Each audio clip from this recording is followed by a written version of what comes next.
Welcome back to our channel. The world is currently witnessing a multitude of significant events, from geopolitical shifts to economic fluctuations, and today we delve into one of the most pressing issues unfolding right now: the unprecedented shifts in global migration patterns, particularly focusing on those reaching the United States border. The conclusions we draw might surprise you, so stay with us until the end. Immigrants are no longer just slipping through fences. The narrative has changed dramatically. They are now undertaking perilous journeys, crossing dense jungles, vast oceans, and traversing entire continents, all with the singular goal of reaching the United States border. These journeys are fraught with danger, pushing human endurance to its absolute limits.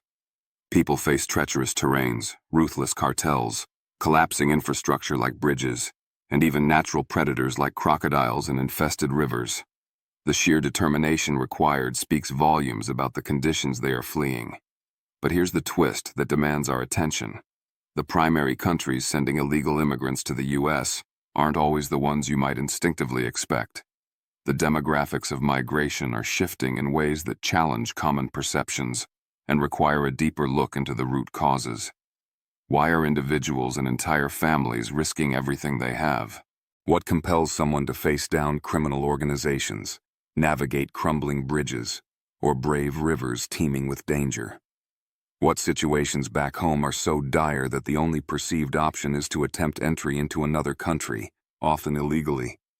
The desperation is palpable, suggesting that conditions in their home countries have become unbearable, leaving migration as the only pathway to potential safety or opportunity. And here's another layer to this complex situation: the real kicker. A significant portion of these migrants aren't coming from neighboring countries.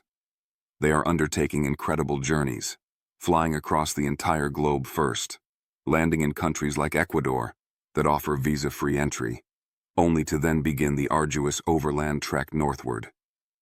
This global dimension adds another level of complexity to the migration phenomenon. So, buckle up, because the truth about where illegal immigrants are really coming from is about to challenge your understanding and potentially blow your mind. We're going to explore the top 10 countries contributing to this surge, examining the specific factors driving their citizens to make such extreme choices. Remember to subscribe to our channel and hit that like button. It genuinely helps us continue bringing you in-depth analysis on critical global issues like this. We also encourage you to share your thoughts and where you're watching from in the comments below. Your engagement is crucial for the channel's growth. Let's begin with number 10, Mexico. For decades, Mexico has been a primary source of migration to the U.S., but the methods and motivations have evolved. They don't just crawl under fences anymore. The journey has become far more hazardous. Migrants now walk through blazing, unforgiving deserts where dehydration and heat stroke are constant threats. They hide in cramped, suffocating conditions inside tractor trailers, hoping to evade detection. Others attempt to scale imposing 30-foot steel walls, armed with nothing but the hope for a better life clutched tightly in their hands. These aren't scenes from an action movie. This is the harsh reality for thousands. Behind the majority of these border crossings, Mexico remains the leading country of origin. No other nation even comes close in terms of sheer numbers. Current estimates suggest that over 5.2 million undocumented immigrants residing in the United States today originate from Mexico alone. This staggering figure underscores the deep-rooted and complex relationship between the two neighboring countries and the persistent factors driving migration. But it's crucial to understand that this isn't solely about people chasing the elusive American dream, seeking economic prosperity. For many, it's a desperate flight for survival. It's about escaping conditions that have become life-threatening.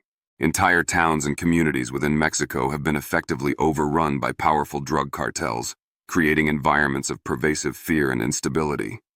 Extortion isn't just a potential threat, it's a grim reality, often manifesting as a weekly bill that businesses and individuals are forced to pay under duress. When your only choices are to join a violent gang, pay crippling extortion fees to survive, or face potentially lethal consequences for refusal, the decision to head north becomes an act of self-preservation. Many choose to embark on the perilous journey towards the U.S. border, seeing it as their only viable escape route from violence and coercion. But here's the jaw-dropping statistic that underscores the scale of this movement, despite increasingly stringent U.S. border policies aimed at deterrence. More than 740,000 Mexicans were still apprehended at the border in the year 2023. That averages out to roughly 2,000 people every single day. This relentless flow prompts a critical question. What is happening south of the border that is so profoundly bad, so unbearable, that people would rather risk death during the treacherous journey than endure another week in their homeland? The answer lies in a complex mix of pervasive cartel violence, systemic corruption, lack of economic opportunity, and a breakdown of security that leaves many feeling they have no other recourse but to flee. Please, make sure to watch this video until the end, as we will be summarizing the key drivers and drawing important conclusions about this global phenomenon. Moving to number 9 on our list, Guatemala. You might assume that illegal immigration is predominantly driven by the pursuit of better job opportunities. While economic factors certainly play a role, what if the primary motivation is escaping something far worse than poverty? What if it's about fleeing existential threats? Let's talk about Guatemala. In the year 2023 alone, nearly 300,000 Guatemalans were caught attempting to cross into the U.S. This number is staggering and points to deep-seated issues within the country. Among them were mothers carrying toddlers strapped to their backs, making the arduous journey with their young children. Others were teenagers, traveling completely alone, visibly terrified, having walked thousands of miles through dangerous territories. Why undertake such a perilous journey? Because in certain parts of Guatemala, the reality is tragically grim. Children grow up in environments where learning how to dodge bullets becomes a necessary survival skill, sometimes even before they learn to read. Criminal gangs dominate entire regions, establishing their own brutal rules. Refusing to join a gang or comply with their demands can result in severe repercussions, potentially endangering not just the individual but their entire family. The state's ability to protect its citizens is severely compromised. The police are often perceived as corrupt or simply overwhelmed, unable to provide security. Job opportunities are scarce, leaving many with limited prospects for a stable future. Safety is a luxury few can afford. For many, it's non-existent. Daily life is overshadowed by the constant threat of violence and instability. But here's what truly blows minds and highlights the desperation. Many migrants from Guatemala don't fly. They walk. They traverse rugged mountains, navigate cartel-controlled highways, and even brave the infamous Darien Gap, one of the deadliest jungle corridors on Earth, a place notorious for its natural hazards and criminal elements. This treacherous path, often undertaken with minimal resources, is a testament to the extreme conditions they are fleeing. And still, despite the immense risks, they come. They continue to push forward, driven by the belief that whatever dangers lie ahead are preferable to the terrifying reality they leave behind. The situation implies that the conditions waiting for them in their home country are perceived as more horrifying than anything they might encounter on their desperate journey north. Next, at number 8, we examine Honduras. The story often starts subtly, with a knock on the door, late at night. Then, silence. You don't answer, not because you're asleep, but because you understand the potential consequences if you do. This isn't paranoia. This is the stark reality of life in many parts of Honduras.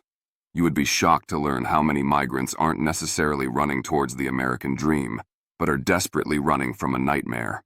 In Honduras, entire cities have effectively become battlegrounds for warring gangs. It ranks as one of the most dangerous countries in the Western Hemisphere, a place where notorious gangs like MS-13 and Barrio 18 don't just run the streets. They essentially own them, controlling territories with iron fists. Refusing to pay the demanded war tax, a form of extortion, can have devastating consequences. They might seize your home, or worse, target your children. The threat is constant and pervasive. In this environment of fear and lawlessness, the decision to flee becomes a matter of survival. Over 200,000 Hondurans were apprehended at the U.S. border in 2023 alone. And that staggering number only accounts for those who were caught. Thousands more likely made it through undetected, unseen, undocumented, unheard. What's even more disturbing is the composition of this migrant flow.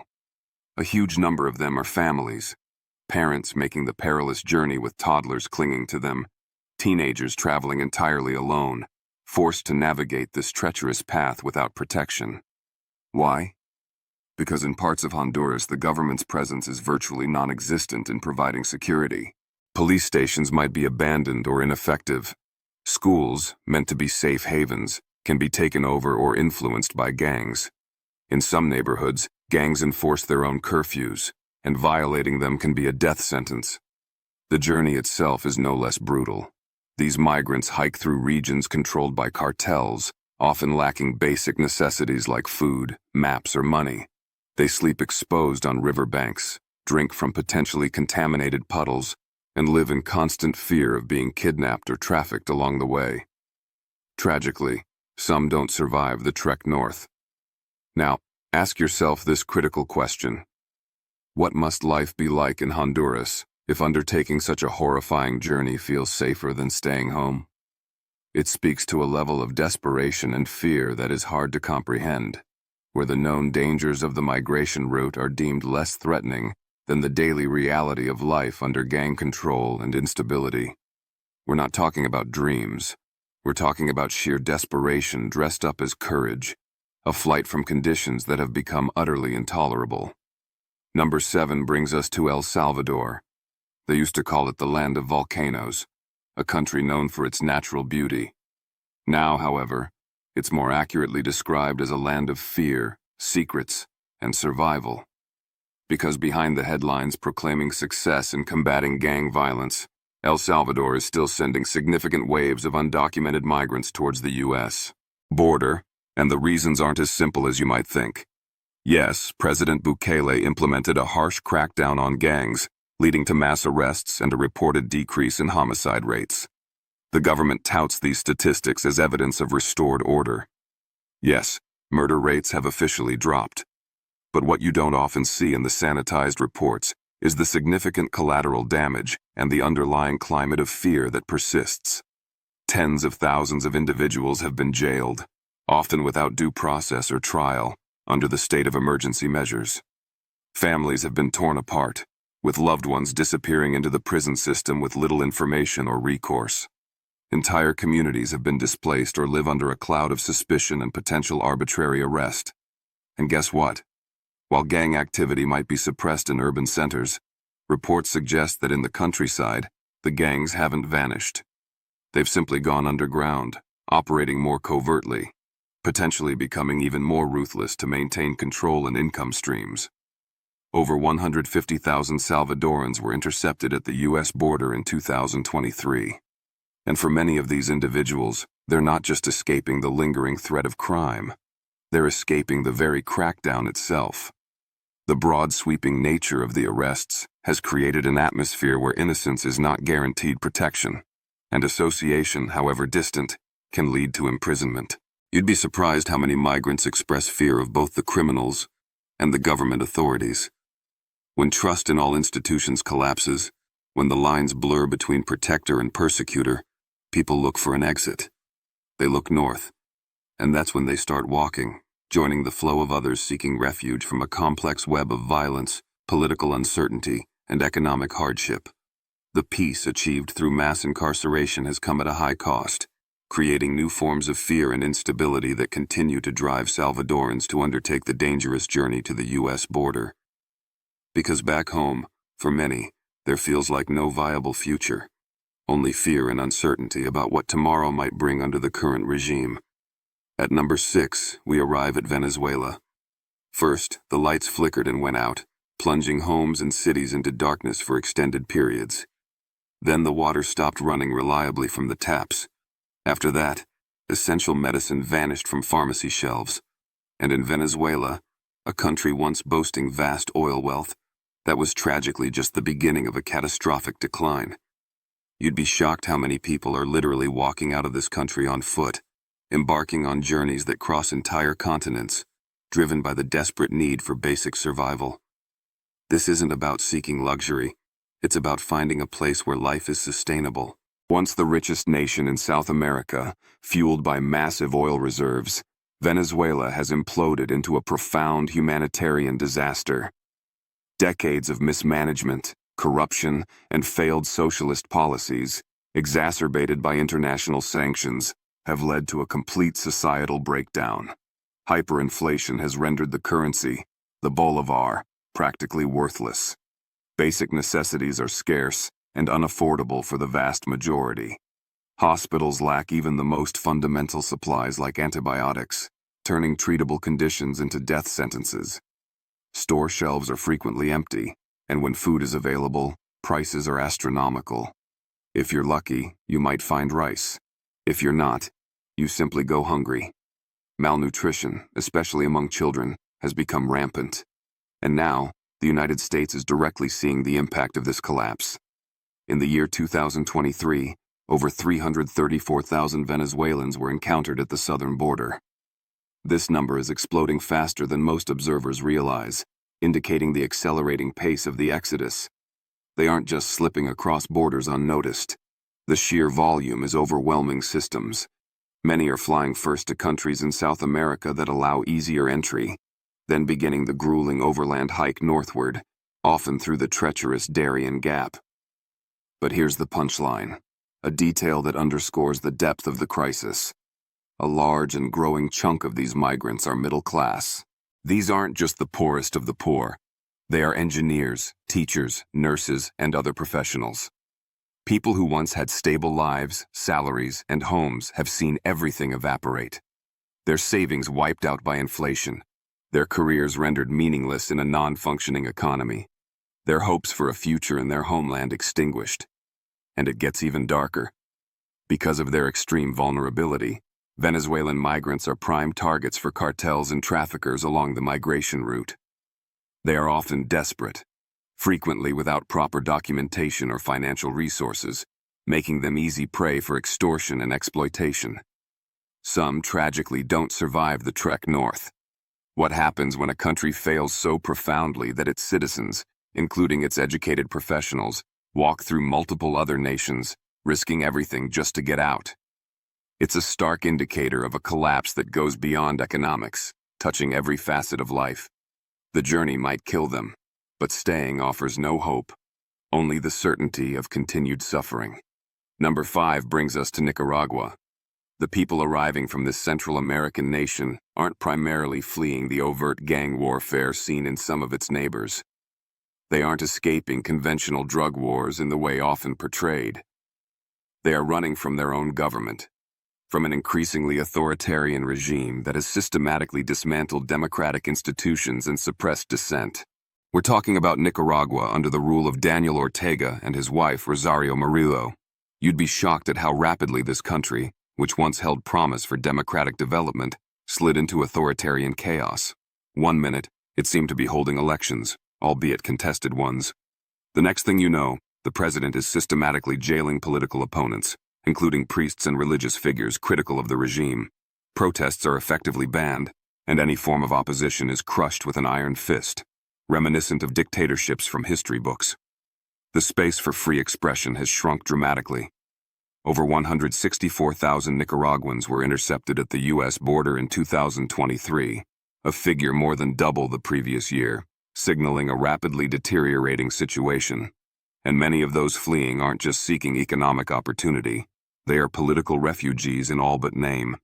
They include journalists who faced censorship or threats for their reporting, students who participated in protests and now fear retribution, and even former government supporters who have fallen out of favor. Anyone who dares to speak up against the Ortega-Murillo regime risks arbitrary detention, harassment, or worse. What makes Nicaragua different? The pervasive, suffocating silence imposed by the state. You won't see the kind of open street battles dominating headlines elsewhere, but behind closed doors, the Ortega regime is methodically suffocating its people. Citizens report being constantly watched, threatened, and fearful of disappearing for the slightest perceived transgression. It's like living in a cage, where the walls are invisible but ever present, and you don't know when the door might slam shut permanently. So they run, quietly, quiet like those who fear being heard, quiet like people who've had to bury their voices, and sometimes their friends or family members who oppose the regime. Before we dive into the next country, hit that subscribe button. Help us keep digging deeper, telling the stories most outlets won't touch. Your support allows us to bring this raw, unfiltered truth to light. At number 4, we turn to Colombia. Not long ago, this South American nation was being heralded as a comeback story. Following decades of internal conflict, peace talks with the FARC rebels, a burgeoning tourism industry, and signs of economic progress painted a picture of hope. But peel back that surface layer, and you'll find a growing complex crisis, one that is quietly pushing thousands of Colombians towards the U.S. border.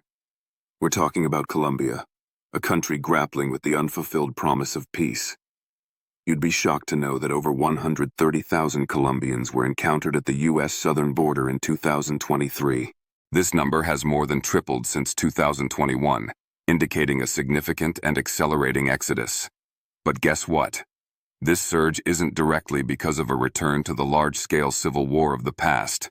It's because the peace agreement, while a landmark achievement, never fully arrived or solidified across the entire country.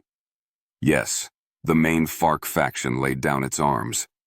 However, dozens of splinter guerrilla groups, powerful cartels, and opportunistic criminal syndicates quickly stepped into the power vacuum left behind, especially in rural and remote areas. Entire rural regions are now effectively under the control of these armed gangs, who impose their own laws, extort populations, and fight bloody turf wars over lucrative drug routes and illegal mining operations. Coca production, the raw material for cocaine, has reached record highs, fueling violence and instability. Young people in impoverished regions face a grim choice: join an armed group or flee. The violence isn't the only factor. Economic hardship persists. Inflation is crushing families, making basic goods increasingly expensive. Food prices have skyrocketed, pushing many towards hunger. Even in major cities like Medellin and Cali, which have seen periods of revitalization, middle-class Colombians are slipping into poverty, finding their opportunities dwindling. Many are forced to sell everything they own just to finance the perilous journey north. And the route they take? It's brutal. They cross into Panama, often having to brave the deadly Darien Gap, that same green hell faced by migrants from further afield. It's a jungle fraught with dangers: mudslides, venomous snakes, ruthless bandits, and the constant risk of death. It doesn't matter that Colombia doesn't border the U.S. The desperation is such that they undertake this multi-country trek. Ask a Colombian migrant why they left, and the answer is often a complex mix of escaping localized violence, lack of economic opportunity, disillusionment with the unfulfilled peace, and a search for basic security. What does it take for someone to leave behind everything they know and step into that jungle? It's the realization that the perceived stability was fragile, and for many, the reality on the ground remains one of fear and uncertainty, forcing them to seek survival elsewhere. Number 3. Ecuador. You've heard of countries collapsing due to war, systemic corruption, or entrenched dictatorships. But this one? Ecuador's crisis is different. It's being ripped apart by something relatively new and terrifyingly fast: narco chaos spilling over from its neighbors and taking root. We're talking about Ecuador, a nation recently plunged into unprecedented levels of violence. You'd be absolutely stunned to learn that in 2023 alone, over 100,000 Ecuadorians were apprehended at the U.S. border. This is a country that, until recently, few associated with mass illegal migration to the United States. Ecuador was once considered a relatively peaceful Andean nation. But things changed, dramatically and quickly. In just a couple of years, Ecuador transformed from a haven of relative stability into a brutal cartel battleground. Powerful transnational drug organizations, primarily from Mexico and Colombia, have infiltrated the country, vying for control of lucrative cocaine smuggling routes that utilize Ecuador's ports. Drug lords now effectively run the ports, facilitating massive shipments. Prisons have become deadly war zones where rival gangs massacre each other with impunity. Entire cities, particularly coastal ones like Guayaquil, are under siege, experiencing shocking levels of violence, including bombings, kidnappings, and assassinations. The situation escalated so drastically that in January 2024, the nation was thrown into turmoil when armed gangs simultaneously stormed prisons, took hostages, attacked police stations, and even seized a major TV station live on air, holding journalists at gunpoint. That's how far the chaos has gone. The state effectively lost control in parts of the country. While the violence grabs the headlines, what often goes unnoticed is the underlying economic collapse fueling the desperation. The violence has crippled the economy, particularly tourism and legitimate businesses. Unemployment is climbing steadily. Prices for essential goods are rising, making life increasingly difficult for ordinary Ecuadorians. People are scared to leave their homes due to the rampant crime, yet they are terrified to stay as the violence encroaches further into daily life. They feel trapped. So they run. Young couples seeking a future free from fear, teachers unable to work in gang-controlled areas, teenagers seeing no prospects, even police officers overwhelmed or targeted by the cartels. They head north, often joining the stream of migrants passing through Colombia, into Panama, and facing the deadly Darien Gap. Yes, again, that jungle. Ecuadorians, who historically were among the least likely South Americans to migrate illegally to the U.S., are now one of the fastest-growing groups at the border. When peace dies so fast, when the state can no longer protect its citizens, people disappear even faster, seeking refuge wherever they can find it. Number 2 brings us to Haiti. There's collapse, and then there's the situation unfolding in Haiti. This isn't just a country in crisis. It's a country where the very concept of a functioning government has all but disappeared. Law and order no longer exist in any meaningful way across large swathes of the nation. Instead, powerful, heavily armed gangs rule with unchecked, brutal power. You'd be shocked by the depth of the chaos. In Port-au-Prince, the capital, it's not the police who maintain control. It's various armed militias and gang federations, like the infamous G9, led by former police officer Jimmy Barbecue Cherizier. Entire districts are dominated by gang leaders who operate like warlords. They own the streets. They control the ports, hindering or taxing vital shipments. They've taken over police stations, rendering law enforcement ineffective or complicit.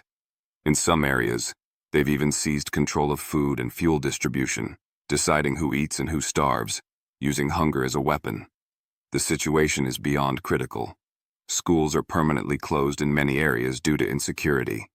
Hospitals have been looted, abandoned, or are simply unable to function without supplies or security.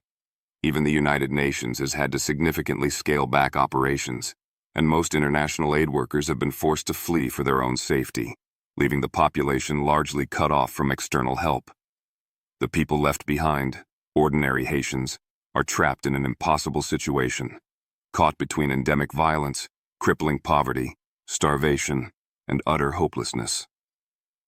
In 2023 alone, more than 126,000 Haitian migrants were encountered at the U.S. border. But what makes their journey even more harrowing, even more desperate, is that Haiti, an island nation, doesn't share a land border with the United States, or even with Central America. To reach the U.S. overland, most of these Haitians first undertake perilous sea voyages or flights to South America, often landing in countries like Brazil or Chile, where entry might have been initially easier. Many had already been living abroad for years, having fled previous crises in Haiti. But as anti-immigrant sentiment rises in their host countries and economic opportunities dry up, they've been pushed out again, forced to leave behind whatever little stability they had managed to build. They are then compelled to embark on the incredibly long and dangerous trek north. This involves crossing thousands of miles, traversing multiple countries, through jungles, facing cartels, and ultimately confronting the treacherous Darien Gap, one of the most dangerous migration corridors on Earth. Some had already established lives, homes, and jobs in South America, only to be uprooted once more. So they keep going, heading north towards the U.S., because going back to Haiti, that's simply not an option for most. Not when your old neighborhood is a war zone. Not when your family members might have been kidnapped for ransom. Not when your only choice feels like flight or certain death. There's no single cause behind Haiti's utter collapse. It's a toxic culmination of decades of political instability, crushing poverty, foreign interference, devastating natural disasters, and systemic corruption, all spiraling into a situation that seems beyond repair. And finally, number one, the most surprising source on this list: China. They were once perceived as the unlikeliest of border crossers, geographically distant, economically rising, and seemingly worlds apart from the typical migration narratives focused on Latin America. They were quiet, distant, largely unseen in these specific migration flows. But now, Chinese nationals are arriving at the U.S. southern border in record, unprecedented numbers. They journey through dense jungles, across dangerous rivers, hidden away in stash houses, often side by side with desperate migrants from across the globe. In 2023 alone, official figures show over 24,000 Chinese nationals were apprehended at the U.S. southern border. That number might not sound as massive as those from Central America at first glance, until you realize it represents more than 10 times the number recorded just a few years prior. It signifies an exponential increase, a trend that is not slowing down. So, what seismic shifts are pushing them out of the world's second-largest economy? It's not just about seeking higher wages, although economic factors play a significant role. It's not solely about political censorship or the fear of speaking freely, though that is a component. It's not even just about escaping the tightening grip of the Chinese Communist Party. It goes deeper. What's unfolding in China right now is a profound unraveling of the future itself for many of its citizens. The post-COVID economic recovery has sputtered. Youth unemployment has exploded past 20%, leaving a generation of educated young people without meaningful work, purpose, or hope for upward mobility. The real estate market, once the cornerstone of middle-class wealth and aspiration in China, is collapsing under mountains of debt. Entire ghost cities filled with empty apartment towers, built on speculation, now rot in silence across the country, symbolizing broken dreams and lost investments. Socially, the noose is tightening. Surveillance cameras follow every step. Internet posts are meticulously tracked. Bank transactions are flagged for any sign of dissent or unusual activity. High-profile figures like billionaire Jack Ma have vanished for periods after criticizing the government, sending a chilling message. People are disappearing, sometimes for critical tweets, sometimes for seemingly nothing at all, fostering an atmosphere of pervasive fear and uncertainty. You'd be shocked at the arduous and dangerous route they take to get here. Many Chinese migrants fly into Ecuador, one of the few countries offering visa-free entry to Chinese citizens. From there, they begin the brutal multi-thousand-mile journey north on foot and by bus. They travel through Colombia, navigate the treacherous Darien Gap jungle, and finally make their way through cartel-run smuggling routes across Central America and Mexico to reach the U.S. border. This isn't some fringe trend confined to the desperate poor. These are often engineers, teachers, small business owners, people who once believed they had a future, a stake in the Chinese dream. Now, they are trading their former middle-class stability, selling assets, and risking everything for a dangerous jungle path and the mere chance of breathing free air elsewhere. And here's the part that should make everyone stop and think. When citizens of the world's second-largest economy, a global superpower, are risking death by snakebite, robbery, or drowning in remote jungles just to escape their own country, what does that truly tell us about the state of that nation and the potential global instabilities to come? This isn't just a migration wave. It's a profound warning sign. It's about collapse, immense pressure, and desperation on a scale the world hasn't seen from this source in decades. So, what can we conclude from this journey across 10 nations? The landscape of illegal immigration to the United States has drastically shifted. It's no longer solely driven by proximity or the traditional search for economic opportunity. We are witnessing a complex tapestry woven from threads of state failure, authoritarian creep, narco-violence, economic collapse, climate-related pressures, and a profound loss of hope across diverse regions of the globe. People are fleeing not just poverty, but existential threats, from cartels in Mexico and Honduras, repressive regimes in Nicaragua and China, complete societal breakdown in Haiti and Venezuela, and the volatile aftermath of conflict and instability in places like Guatemala, El Salvador, Colombia, and Ecuador. The journeys themselves have become exponentially more dangerous, with the Darien Gap emerging as a deadly common denominator for migrants originating from continents away, including Asia. The fact that middle-class professionals from countries like Venezuela and China are undertaking these perilous treks underscores the depth of the crises in their homelands. This isn't just about individuals seeking a better life. It's often about individuals and families seeking life itself. The sheer numbers, particularly the rapid increases from nations like China, Venezuela, Nicaragua, and Colombia, serve as a stark warning about global instability. When hope evaporates, when governments fail or turn predatory, and when basic safety and sustenance disappear, people will risk everything for a chance at survival, regardless of the distance or the danger. This global migration surge is a symptom of deeper interconnected crises unfolding worldwide, and its impact is being felt profoundly at the U.S. border and beyond. Understanding these root causes is crucial, not just for immigration policy, but for grasping the fragile state of the current world order. Thank you for joining us on our channel. Remember to subscribe, like this video if it provided valuable insight, and share it to help spread awareness. Let us know your thoughts in the comments.